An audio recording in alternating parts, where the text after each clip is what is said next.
Welcome to the Mobile Home Park Mastery Podcast, where you will learn how to identify, evaluate, negotiate, perform due diligence on, finance, turn around, and operate mobile home parks. And now, here is your host, the fifth largest mobile home park owner in the United States, Frank Rolfe. We've all heard the old saying, permission versus forgiveness. Permission, you ask someone before you do something to make sure it's completely acceptable to do it. And then forgiveness when you're asking someone after the fact to forgive you for your actions. But how does that relate to items in due diligence on a mobile home park? This is Frank Rolfe, the Mobile Home Park Mastery Podcast. We're going to talk about due diligence items that you must get permission on versus those which instead you can wait and strategically try and get forgiveness. So let's start off with the big one, which is your certificate of zoning. Now, what is the certificate of zoning? This is the item that lets you know for all eternity that your park falls into one of three categories. Legal conforming, which means you could build it again today if you wanted to. Legal non-conforming, which means it was built legally, but you could no longer put it back, also known as grandfathered. And illegal.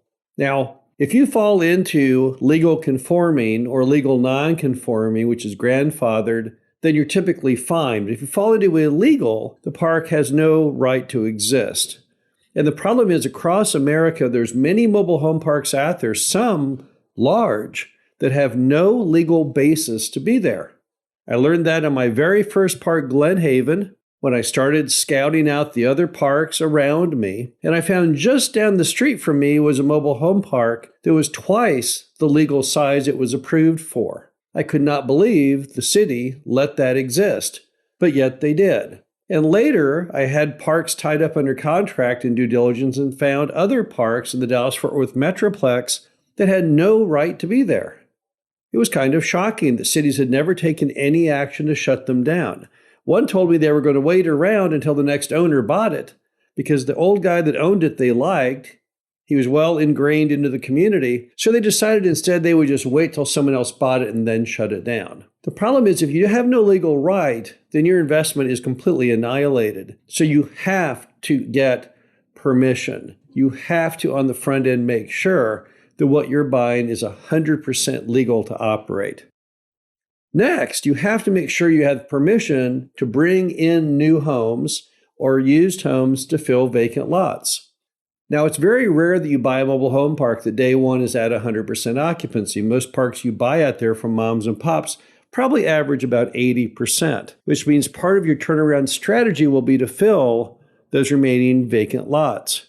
And you have to make sure the city will allow you to do so. You can't go buying a $40,000 single wide, bringing it into a lot only to have them tell you, oh, you can't put a single wide in this lot. We won't allow you to put any kind of new home on this lot. So again, this is something in due diligence which falls back to permission. You must not buy the mobile home park till you know ironclad fact that you can bring in homes to fill the vacant lots. Then you have your phase one environmental. This is the environmental survey that tells you that that park is free from pollution. Now, roughly around 1% of all U.S. mobile home parks fail that phase one environmental survey.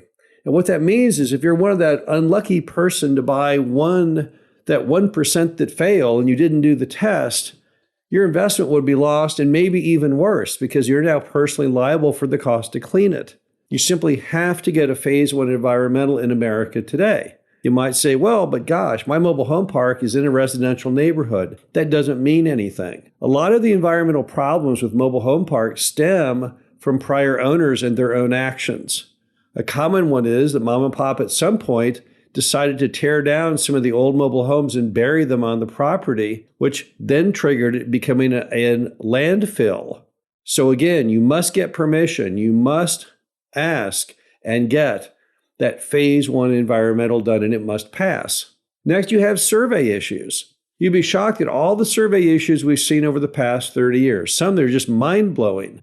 We had a mobile home park once under contract, and it turned out that there was an easement for a street that went right diagonally through the entire property from one to the other.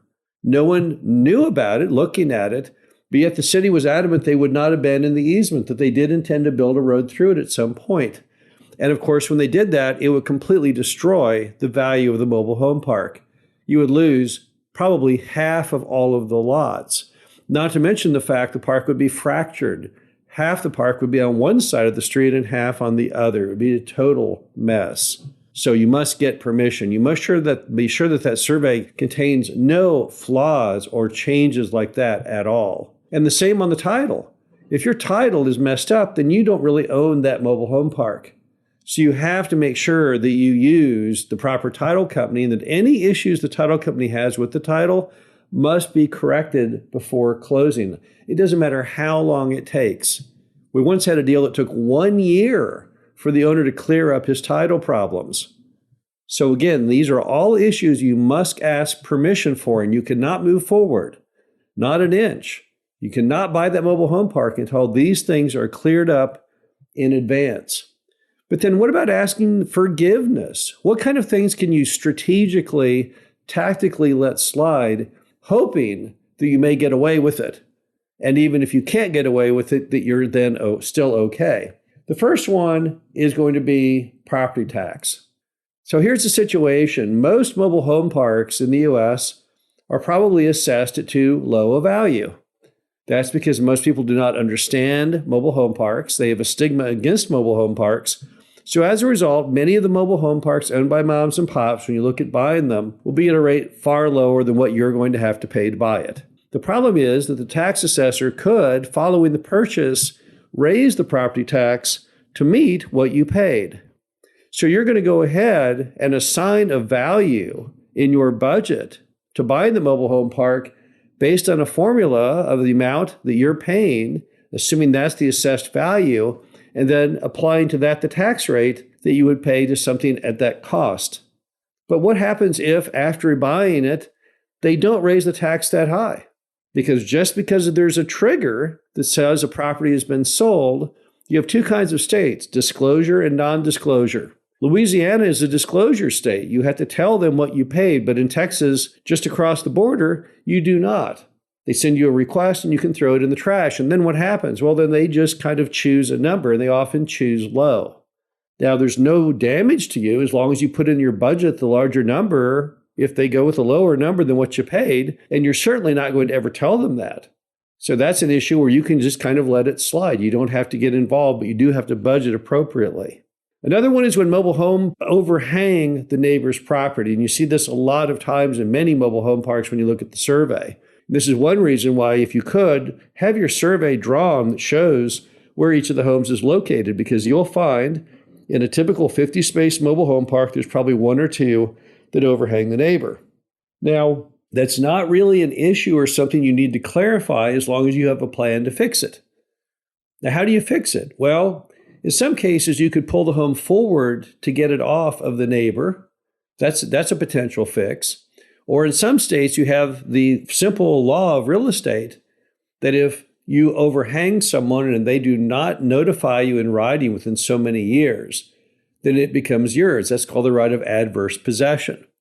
Or possibly you could go to them, despite the adverse possession claim, and simply pay them some money to either rent that overhang to you or let you buy that little additional bit of property.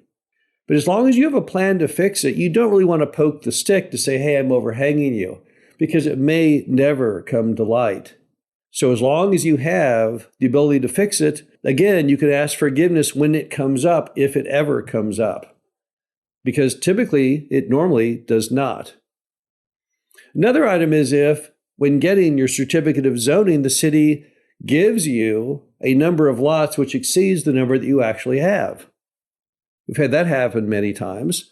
So in the certificate of zoning, it not only typically tells you if you're legal, conforming, legal, non-conforming, or illegal, it also tells you how many lots that you're allowed to have. And let's assume you think the park only has 85 lots and they come back saying you have 89.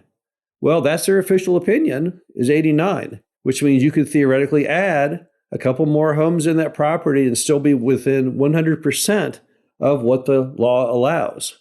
So again, you would not go back to them if there's a discrepancy and argue about it or ask why. Why do I have this? You just go forward and bring a couple more homes in. Now, of course, if it was the other way around, you'd be back into an asking permission phase. because you can't buy a mobile home park that has 80 lots with a certificate of zoning saying you only have 77. But if the roles are reversed, then of course you would not talk about it. You would strategically hang back and wait and see what happens. The bottom line is, in due diligence, there are those items that you must get complete clarity on the front end, that you must ask permission because it's absolutely essential. And then there's other items that you may just for your own tactical advantage, let them ride and just see where you end up and simply ask forgiveness if in fact it doesn't go your way. This is Frank Roth, Mobile Home Park Mastery Podcast. Hope you enjoyed this. Talk to you again soon. Thank you for listening to the Mobile Home Park Mastery Podcast. Be sure to visit us at mhpmastery.com to subscribe to the show, read our show transcriptions, and access all of our great information on mobile home park investing.